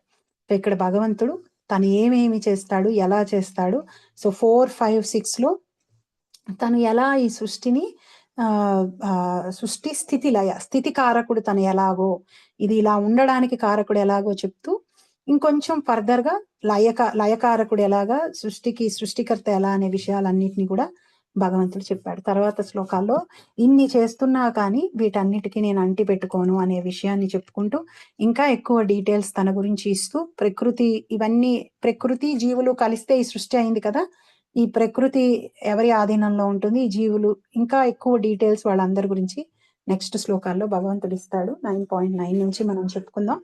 ఇక్కడికి ఆపుతాను Matajis and Prabhujis. Thank you all so much. ఎవరికన్నా ఏమన్నా క్వశ్చన్స్ కానీ కామెంట్స్ కానీ ఉంటే ప్లీజ్ గో హెడ్. మాతాజీ మీరు లాస్ట్ లో చెప్పారు 9.8 లో ఆఖరణ ఈ విధముగా వివిధ జీవరాశులను సృష్టించిన పిదప వాటితో అతడు ఎట్టి సంబంధమును కలిగి ఉండడు. సంబంధం మీన్స్ ఎట్లా? అది ఒక్కసారి ఎక్స్ప్లెయిన్ చేయరు? అంటే అవి ఆయనేమి ప్రత్యేకంగా వీళ్ళకి దేవుడి శరీరాలు ఇస్తాను, వీళ్ళకి చీమ శరీరాలు ఇస్తాను, అట్లా పర్సనల్ గా వెళ్ళడు. అవన్నీ వాళ్ళ కర్మల ద్వారా ఆదేశించబడతాయి అన్నమాట. వాళ్ళ యాక్షన్స్ ని ఆయన గైడ్ చేయడు, ఆయన ఇన్ఫ్లుయెన్స్ చేయడు, ఆయన గైడ్ చేయడు జీవులందరినీ. శరణాగతి చేయని వాళ్ళ జోలికైతే అసలు ఆయన వెళ్ళడు, ఆయన లింక్ అయి ఉండడు వాటితోటి. అది అక్కడ ఆయన చెప్పేది. ఓకే. ఆయన ఇష్టానికి శరీరాన్ని ఇచ్చేది కాదు, మన కర్మలను బట్టి శరీరాలు మనకు మనం వస్తాయి ఇప్పుడు అనేది. చాలా మంది దేవుడు ఇలా చేశాడు నాకు అంటాం కదా, దేవుడు చేయడు, మనమే చేసుకున్నాం. మనకి ఒక ఏ శరీరాలనైతే మనం పొందామో అవి మన పూర్వజన్మల కర్మల ద్వారా మనం డిసైడ్ చేసుకున్నాం. మనం ఇప్పుడు కష్టం అనుభవిస్తున్నాం ఈ జీవితంలో. మనం ఏమనుకుంటాం, వాళ్ళకి ఇవ్వలేదు నాకు ఇచ్చాడు కష్టం, దేవుడు చేశాడు అనుకుంటాం. మనం పూర్వం చేసిన పాపకర్మ ఫలితం ఇప్పుడు వచ్చింది టైంకి రిజల్ట్ అంతే. ప్రత్యేకంగా మనల్ని సాధిద్దామని మనకి కష్టం, వేరే వాళ్ళని బాగుపరుద్దామని వాళ్ళకి సుఖం అట్లా ఇవ్వడు. కానీ ఇద్దరికి ఇచ్చే ఆయనే. కానీ వీళ్ళకి ఇది ఇస్తాను అది ఇస్తాననే డెసిషన్ తీసుకునే ఆయన కాదు. మన కర్మలు అలాంటి డెసిషన్స్, అలాంటి రిజల్ట్స్ ని మనకు తయారు చేసి పెట్టినాయి. కాల రూపంలో మనకు అవి వస్తున్నాయి అంతే. ఇంకా ఏమైనా చేయగలిగితే వాటిని తగ్గించగలిగేవాడు ఆయన. సో ఆ విధంగా ఆయన కనెక్ట్ కాదు మనతోటి. ఓకే. అదే ఫస్ట్ నాకు సంబంధం అంటే సంబంధం అనే వర్డ్ ఎట్లా వాడుతున్నారు అనేది అర్థం కాలేదు. కానీ next sentence is little bit clear. వివిధ జీవుల కోరికలను నెరవేర్చుడు కొరకే జగత్తు సృష్టించబడుచున్నందున భగవానుడు దాంతో ఎట్టి సంబంధం పెట్టుకోండు అనే దాన్ని బట్టి కొంచెం అర్థమైంది. మనం ఏం కోరుకోవాలి అనే దాంతో ఆయనకి సంబంధం లేదు. మనం కోరుకున్నది తీర్చడంలో ఆయనకి సంబంధం ఉంది అంతే. ఓకే. మనమే ఒక్కొక్కసారి మన పిల్లలు మనకి ఇష్టం లేనిది వాళ్ళు కోరుకున్నా మనం చేయడానికి అనుమతిస్తాం కదా, కానీలే ఇంకా సాధిస్తున్నారు వీళ్ళు అని చెప్పేసి. అట్లా భగవంతుడికి ఇష్టం లేకపోయినా ఆయనేమి కొంతమందిని చెడుగా చేయమని, కొంతమందిని మంచిగా చేయమని చెప్పడు. ఆ జీవి నిర్ణయించుకుంటుంది నేను ఇలా ప్రవర్తించాలి అని. అందుకని సరే అని అలో చేస్తాడు అంతే. Thank you Mataji. ఇంటరాక్టివ్ గా బాగుంది ఈరోజు సెషన్. కొంచెం ముందైతే హెసిటేషన్ అయితే ఉంది చెప్పాలంటే నోరిప్పి. మీ అందరూ చాలా బాగా చెప్తున్నారు యాక్చువల్లీ. చాలా చాలా బాగా నచ్చింది వాళ్ళకి ఆ సెషన్. అది ఈసారి నాకు గుర్తుంటుంది 9.7 అండ్ 8.19 లింక్డ్ అనేది మళ్ళీ వెళ్ళి చదువుతాను కదా, ఇంకా గుర్తుంటుంది అది ఈసారి. Thank you Mataji. Hare Krishna. Hare Krishna.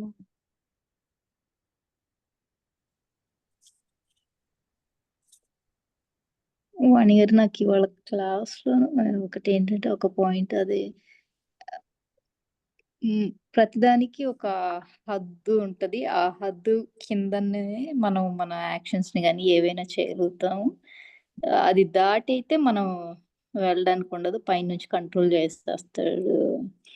Even మనం చేసే యాక్షన్స్‌కి గాని అన్నిటికి గూడా లైక్ మనకే కాదు మన చుట్టూ ఉన్న వాళ్ళకి కూడా ఓకే. పరిమితులనేవి ఉంటాయి అనేది గుర్తుపెట్టుకోవాలి. ఈ ఏది కరెక్ట్‌గా జరుగుతున్నా, ఏం జరగకపోయినా లేకపోతే ఏది మీరు ఒక విషయం చెప్పారు చూసారా? ఓకే. ప్రతిదీ మనం మార్చాల్సిన అవసరం కూడా లేదు. ఆటోమేటిక్గా ఒకసారి వదిలేస్తా ఉంటే వాళ్ళు వాళ్ళ పరిమితి ఏంటి అనేది తెలుసుకొని వాళ్ళే బ్యాక్ వచ్చి చేస్తారు.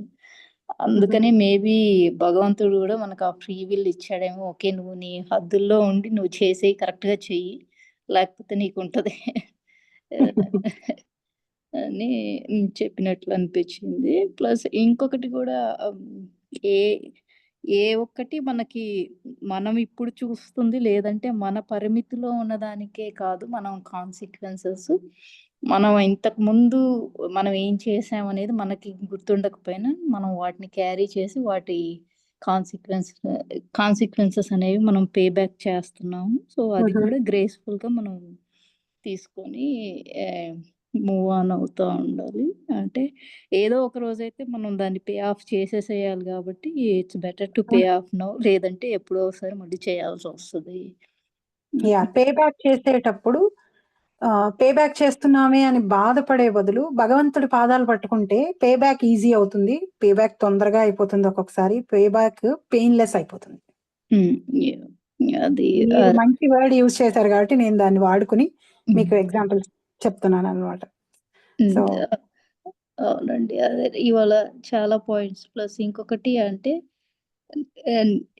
మామూలుగా ఓకే, అంటే భగవంతుడి శక్తిని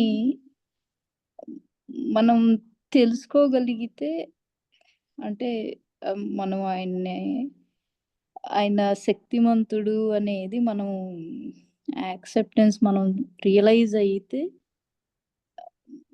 మనకి ఆయన ప్రేమ అనేది కూడా ఎప్పుడు కనిపిస్తూనే ఉంటుంది. ఓకే, నేను భగవంతుడు ఉన్నాడనే లేడనే అనే క్వశ్చన్లో నువ్వు ఎంతగా ఉన్నా కానీ బట్ స్టిల్ నీ శక్తి అనేది భగవంతుడి శక్తికి కనీసం దరిదాపుల్లో కూడా ఉండదు. నువ్వు యాక్సెప్ట్ చేసినా యాక్సెప్ట్ చేయకపోయినా కానీ అది మాత్రం అల్టిమేట్. థ్యాంక్స్ అండి. అంటే ఎవ్రీ టైము ఏ ఒక్క ఇండివిజువల్ వలన అనేదే కాదు, లైక్ ఎవ్రీ ఇండివిజువల్ అనేవాళ్ళు వాళ్ళ పరిమితిలోనే వాళ్ళు దాన్ని పర్ఫామ్ చేయగలరు. అంతేగాని అది ఏ ఒక్కళ్ళ గ్రేట్నెస్ కాదు, అలానే ఏ ఒక్కళ్ళ వీక్నెస్ కూడా కాదు. అది మాత్రం ఎప్పుడు కాన్స్టెంట్ రిమెంబరెన్స్లో ఉండాలి. లేదంటే అన్నెసరీగా మనం ఇంకా బ్యాడ్ కర్మస్ని అక్వైర్ చేస్తాము కీప్ ఆన్ జడ్జ్ చేసిన కొద్దీ. అది కాన్స్టెంట్గా అంటే మనకి ఏదైనా మనకు ఇచ్చిన దాంతో కానీ ఉన్న దాంతో కానీ లేని దాంతో కానీ ఓకే, ఇది మనకి భగవంతుడు ఇచ్చిన అనుగ్రహము, ఉన్నదాన్ని మనం కరెక్ట్గా సద్వినియోగం చేసుకోవాలి అనుకుంటా చేయగలిగితే నలుగురికి మంచి, లేదంటే ఉన్న దాంట్లో భగవంతుడి స్మరణ చేస్తా ఉంటే అప్పుడు కనీసం మన ఫ్యూచర్ ని బ్రైట్ చేసుకుంటాం మనం. థ్యాంక్ యూ అండి.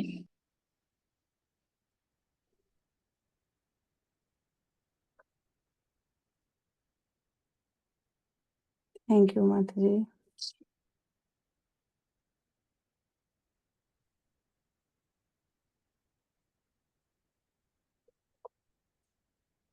ఇంకెవరైనా ఏమైనా షేర్ చేసుకుంటారా మాతాజీ? హరే కృష్ణ మాతాజీ. నాకు ఇవాళ క్లాస్ లో నాకు ఏమర్థమైందంటే జనరల్ గా ఏదన్నా ఒక చిన్న అంటే లైక్ మనకు కావాల్సినట్టు జరిగినప్పుడు ఎక్కువగా మీరు అన్నట్టు భగవంతుడు ఏం చేశాడు ఆర్ భగవంతుడే చేశాడు అన్ని నింద ఎక్కువ చేస్తాం. కానీ అక్కడ బాగా గుర్తుంచుకోవాలి ఏంటంటే మన యాక్షన్సే రిఫ్లెక్ట్ అవుతున్నాయి. సో అవి చేసేటప్పుడు మనం ఇందాక మాతాజీ చెప్పినప్పుడు అంటిల్ అన్లెస్ మనం సరెండర్ అయిపోయే వరకు మన రూట్ మనంతటికి మనం కరెక్ట్ చేసుకోలేం. బికాజ్ మన యాక్షన్సే డిసైడ్ చేస్తోంది. నువ్వు తప్పు దారిలో వెళ్ళినా రైట్ దారిలో వెళ్ళినా ఇట్స్ ఆల్ అవర్ యాక్షన్స్. అదే మనం భగవంతుడిని నమ్ముకోవడం, భగవంతుడిని నువ్వే నాకు అంతా అని అనుకున్న దగ్గర నుంచి యాక్చువల్గా రివర్స్ అవుతుంది సీన్. సో మ్మ్. మనం తప్పుగా వెళ్దామని అనుకున్నా కూడా నో నో పుట్ ఇట్, ఇది రాంగ్, ఇది కరెక్ట్, ఇలా వెళ్ళు అని మ్మ్. మనకి ఏదో రకంగా ఒక మార్గదర్శకం వస్తుంది. సో మ్మ్. కానీ ఆ లెవెల్కి రావాలి అంటే Mataji, it is not easy for anyone. ఇప్పుడు నమ్మడం నమ్ముతాము, ప్రాక్టీస్ చేయడం చేస్తాము, బట్ కానీ ఎక్కడో అక్కడ మనకి టక్కుమని వెంటనే భగవంతుడు గుర్తొచ్చినా నా ప్రయత్నం ఏమిటి అనేది ఒకటి వచ్చేస్తుంది కదా. ఇప్పుడు ఏదన్నా మ్మ్. ఒక కష్టం వచ్చినప్పుడు ఏ ఎలా మాట్లాడతాము అనంటే, ఏంటి స్వామి ఎందుకు ఇలా జరిగింది అని ఒక మాట అనేసుకుంటాం. లైక్ ఒక కైండ్ మ్మ్. ఆఫ్ కాన్వర్జేషన్ లాగా జరుగుతుంది ఫస్ట్. మ్మ్. అంటే నా విషయం గురించి నేను చెప్తున్నాను. ఆ మ్మ్. కాన్వర్జేషన్ అయ్యాక మనకి మనం ఓకే అయ్యింది. ఐ థింక్ ఏదో ఒకటి చెయ్యి. ఇంకా లైక్ నా ప్రయత్నం నేను ఏదో ఒకటి చేస్తాను. ఇంకా నువ్వు హ్యాండిల్ చేయి స్వామి ఇక్కడి నుంచి అని మనం అనుకుంటాం. మ్మ్. కానీ I don't think that is the surrenderance. మ్మ్. అంటే అది నాకు కష్టం వచ్చినప్పుడే నేను సరెండరెన్స్ అవుతాను. ఉత్తప్పుడు Yeah. నేను జస్ట్ నా పని నేను జపం చేస్తాను, రీడ్ చేస్తాను అని కాదు కదా. సర్వం I have to be in his thoughts. అది సరెండరెన్స్ నాకు తెలిసి. అది Hare అది Krishna, తప్ప but Mataji. Hare Krishna, Prabhuji. Mataji, I created a room for you. Yes, I will yes. tell I you. just wanted to tell Nam. Nam, I just noticed that you just joined. You can. We don't see the message yet, Mataji, for joining the room. Oh, is it? I did just now. Can you Yeah. see? No, there it is. Okay, Nam. Yeah, Also, you I'm can just assigning join. Nam also to that room. Yeah, Nam. Oh, we're moving to the room, right? Japa's Yeah. moving to the room. Okay, Nam, you Mm. can just click on join, and then I'll see you in the breakout room. Thank you, Mataji. Thank you. Go ahead, Prabhu. Yeah right Mataji. అది అది కాదు కదా. అంటే like Mhm. మన level of సరెండరెన్స్ are నా consider చేయడం కూడా అది కాదు కదా. Mhm. సర్వం పూర్తిగా నువ్వే. ఆయనకి ఇచ్చేయడం. పూర్తిగా కంట్రోల్ ఆయనకి ఇచ్చేయడం. నాకింకా తేడా కూడా తెలియకూడదు. ఇది కష్టం, ఇది సుఖం, ఇది మంచి, అదే ఇది నాకు మంచి జరుగుతుంది, నాకు చెడు ఇంకా ఆ డిఫరెన్సెస్ ఏమీ ఉండవు. Mhm. అదే శరణాగతి. ఆయనకి మనం